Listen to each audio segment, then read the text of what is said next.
Screams echo off the cold stone walls of a sanctuary that was never meant to witness this kind of sin. A woman brilliant, respected, and fearless lies pinned against the marble floor of the Caesareum Church in Alexandria. Her skin is scraped raw, her knowledge condemned as wicked, and her breath is being stolen by a mob who genuinely believe they are doing God's work. This is Hypatia, philosopher, astronomer, mathematician, and one of the greatest minds the ancient world ever produced. Minutes ago, she was riding in her chariot, a symbol of status and intellect. Now she is dust and blood. The men surrounding her carry no blades forged in fire, no swords, no spears. Their weapons are the detritus of the sea and the street, jagged oyster shells, and razor-sharp shards of broken roofing tile, known as ostraca.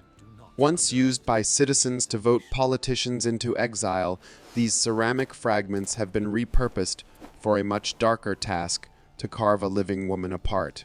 One bloody scrape at a time, they peel her from her own body layer after layer, thought after thought, until the voice that once lectured rulers becomes nothing but a gurgling plea swallowed by violence. This is what it took to silence Hypatia of Alexandria, a woman who dared to think in a world descending into dogma, a woman whose mind shone too brightly for the encroaching shadows. Tonight, we descend into the fanaticism, the fear, and the brutal ingenuity behind one of the most horrifying murders in intellectual history. A human being stripped of both flesh and legacy, leaving a warning carved directly into the bones of civilization. To understand why a mob would flay a mathematician alive, we must step into the powder keg that was 5th century Alexandria. This city was the crown jewel of the ancient world, where the Mediterranean met the Nile, and where the great library promised that knowledge could bind humanity together. But by 415 A.D., that promise was rotting. Rome's power was fading, old gods were dying, and a new political force, Christianity, was rising with aggressive ambition. The city was fractured. On one side stood the church led by Bishop Cyril, a man ruthless in his desire to consolidate power. On the other stood the remnants of classical Hellenism, represented by Orestes, the Roman prefect. Caught in the crossfire was Hypatia. She wasn't just a scholar, she was a political force. As a friend and advisor to Orestes, she represented everything Bishop Cyril feared: authority independent of scripture, scientific reasoning, and the influence of a woman over powerful men. Rumors began to spread like a virus through the city's slums. They whispered that she was a witch, that she used astrolabes to cast dark spells, that she alone was preventing the reconciliation between Orestes and Cyril. She was painted not as a teacher, but as a pagan idol blocking the path to a holy city. The tension finally snapped in March of 415. A group of radical monks known as the Parabolani, originally formed to care for the sick, but now acting as a religious militia, decided that debate was over. They didn't want to argue with Hypatia, they wanted to destroy her. They didn't just want her dead, they wanted to make an example so terrifying that no one would ever dare to question their authority again. Hypatia did not wake up that morning expecting to die. To her, the streets of Alexandria were her home, her classroom, her stage. She navigated the city with the confidence of a woman who knew her worth. But as her chariot turned a corner near the Caesareum, the atmosphere shifted. The air grew heavy with menace. Suddenly, a sea of angry faces surrounded her. Hands, hundreds of them, grabbed at her robes, pulling her down from her carriage into the swirling dust. There was no trial. There was no arrest warrant. There was only the mob. They dragged her into the cool, shadowed interior of the church, transforming a house of God into a slaughterhouse. They ripped the clothes from her body, stripping away her dignity before they stripped away her life. Imagine her confusion, her disbelief. These were men she might have walked past in the market, men whose children she might have taught. Now their eyes held no recognition, only a glazed, fanatical hatred. She tried to speak to reason with them. Words had always been her greatest weapon. But logic has no place in a riot. The horror of what happened next lies in the tools they chose. If they had used knives, it would have been a murder. But they used ostraca, shards of pottery, and oyster shells. These items are not sharp like a scalpel. They are serrated rough and uneven. When dragged across skin, they do not slice cleanly, they tear. They grate. They grind away soft tissue in ragged patches. It was a method designed not for efficiency, but for maximum pain and humiliation. The flaying began while she was still conscious. The shells dug into her skin, exposing the nerves, raw to the stale air of the church. Blood began to pool on the sanctified floor, mixing with the dust of centuries. The pain would have been blinding, a scorching fire radiating from every inch of her body as layer after layer of dermis was forcibly removed. But there was a deeper symbolism here. By using ostraca, the tiles used for voting the mob was enacting a perverse form of democracy. They were voting her out of existence, physically removing her from the body politic. As the assault continued, Hypatia ceased to be a person in the eyes of her tormentors. She became an object, a symbol of sin to be erased. The bacteria from the filthy shells, the dirt from the floor, the sweat of the mob infection would have set in instantly, but she wouldn't live long enough for it to matter. The frenzy escalated. They didn't just skin her, they dismantled her. Limbs were torn from sockets. Bones were shattered. It was a frenzy of desecration, a desperate attempt to annihilate the woman who made them feel small. Finally, when there was nothing left but a ruined heap of flesh and bone, they didn't stop. They gathered her remains and dragged them through the streets to a place called Cinaron. There they built a bonfire.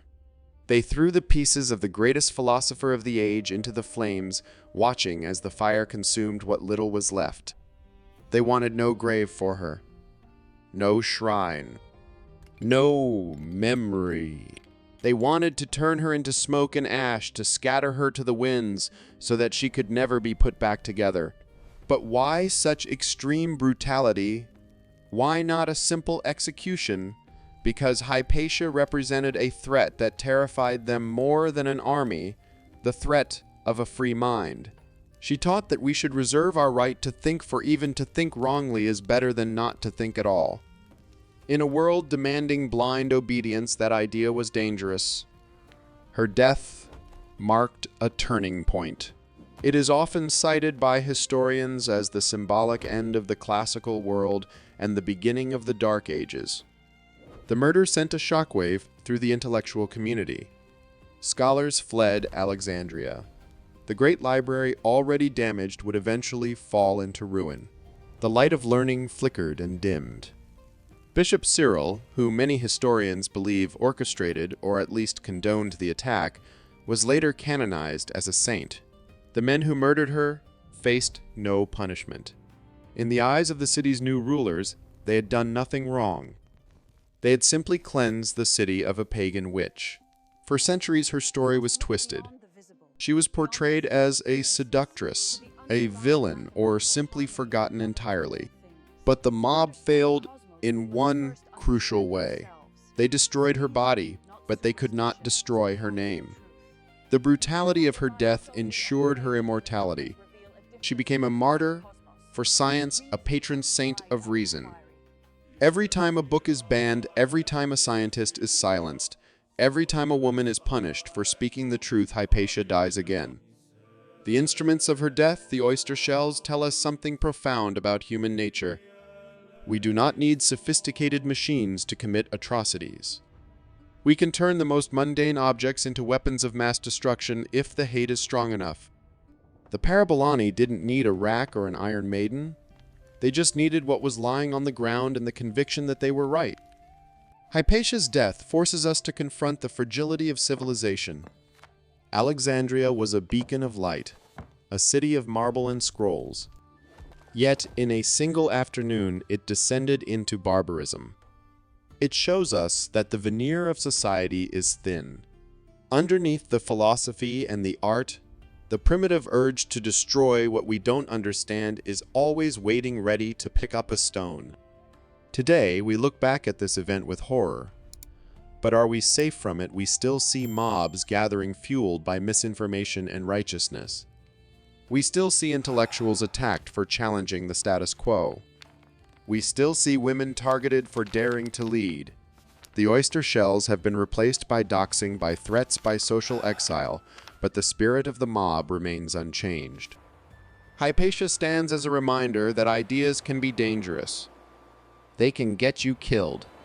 But she also stands as a testament to the power of those ideas.